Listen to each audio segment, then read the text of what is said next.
وَأَنفِقُوا خَيْرًا لِأَنفُسِكُمْ، اور خرچ کرو یہ تمہارے لیے بہتر ہے، اپنی بہتری کے لیے، اپنی بھلائی کے لیے خرچ کرو۔ راہ خدا میں خرچ کرنے سے مال گھٹتا نہیں ہے۔ میرے اور آپ کے آقا و مولا نے ایک مقام پہ قسم فرما کے 3 چیزیں بیان فرمائی، اس میں سے ایک چیز حضور نے یہ ارشاد فرمائی کہ جو شخص معاف کر دیتا ہے، میں اللہ کی قسم اٹھاتا ہوں کہ اس کی عزت کم نہیں ہوگی۔ دوسری بات یہ ارشاد فرمائی کہ جو مانگنے لگ جاتا ہے، سوال کا دروازہ کھول لیتا ہے، اللہ اس کے لیے محتاجی کا دروازہ کھول لیتا ہے۔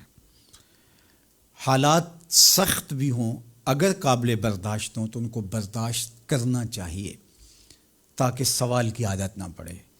انسان مخمصے کی حالت میں ہو، مجبور ہو جائے تو وہ ایک الگ بات ہے، مخمصے کی حالت میں سوال جائز ہو جاتا ہے، لیکن اگر حالت مخمصے کی نہ ہو تو پھر سوال نہیں کرنا۔ تھوڑی سی مشکل آئی اور اناج بٹتے ہوئے دیکھا تو خود بھی سوالی بن کے جا کے کھڑے ہو گئے، جبکہ ہمارے گھر کے اندر اتنا کچھ موجود تھا کہ ہم گزر کر سکتے تھے، لیکن مفت کا مال ہے لہٰذا کوئی حرج نہیں ہے، تو پھر آہستہ آہستہ انسان اس کا عادی بن جاتا ہے۔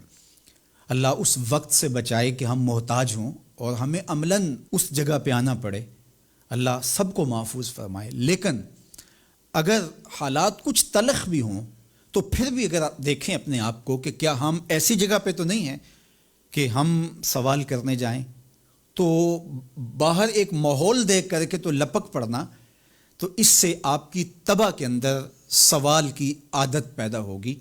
تو اس لیے جو مانگنا شروع کر دیتا ہے پھر اس کے لیے محتاجی کا دروازہ بند نہیں ہوتا، الا یہ کہ کوئی سخت مجبور ہو جائے تو شریعت اس کو اس کی اجازت دیتی ہے۔ تیسری بات میرے اور آپ کے آقا و مولا نے جو قسم کر کے کہی، ما نقص مال عبد من صدقہ، کہ صدقے سے بندے کا مال کم نہیں ہوتا۔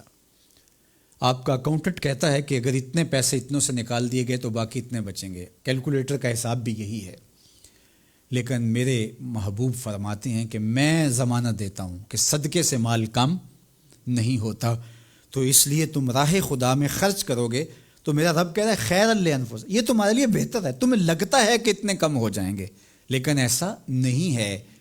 تمہارا مال صدقے سے گھٹتا نہیں ہے، صدقے سے تمہارا مال بڑھتا ہے، اور اللہ تعالیٰ جل شانہ ایک کا 10 گنا عطا کرتا ہے، 70 گنا عطا کرتا ہے، 700 گنا عطا کرتا ہے۔ فرمایا اللہ چاہے تو اس سے بھی زیادہ عطا کر دے، اور پھر فرمایا ان تقرضوا اللہ قرضا حسنا یضاعفہ لکم، اگر تم اللہ کی راہ میں قرض حسنہ دو تو وہ دگنا کر کے دے گا۔ اچھا، یہ کیسا اللہ کا انداز بیاں ہے کہ خود مال دے کے خود کہہ رہا ہے مجھے قرضہ دو، اور پھر خود کہتا ہے میں دگنا دوں گا۔ دیا ہوا کس نے ہے؟ اسی نے، اور کہتا ہے کہ جو میں نے تمہیں دیا ہے اس سے مجھے دو، اور میں پھر اس کو اپنے دیے ہوئے مال سے دیے گئے مال کو دگنا کر کے تمہیں لوٹاؤں گا۔ اللہ اکبر۔ اور پھر فرمایا وَيَغْفِرْ لَكُمْ، اور تمہیں بخش بھی دوں گا۔ واللہ شکور حلیم، وہ شکر گزار بھی ہے اور حلم والا بھی ہے۔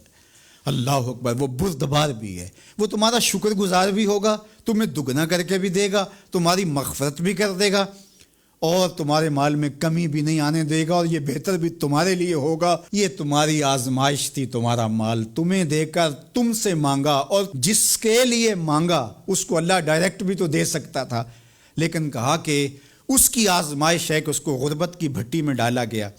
تمہاری آزمائش یہ ہے، تمہیں فراوانی دی گئی۔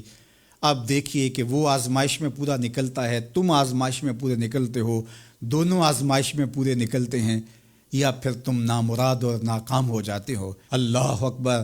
اللہ جل شانہ پورے عالم کے اوپر پھیلی ہوئی وبا کو دور فرمائے، بالخصوص امت مسلمہ کی خیر کرے، اور میرے وطن پاکستان کو امن کا، نور کا، رحمت کا گہوارہ بنائے، اور یہاں نظام رسول کی بہاریں پیدا کرے۔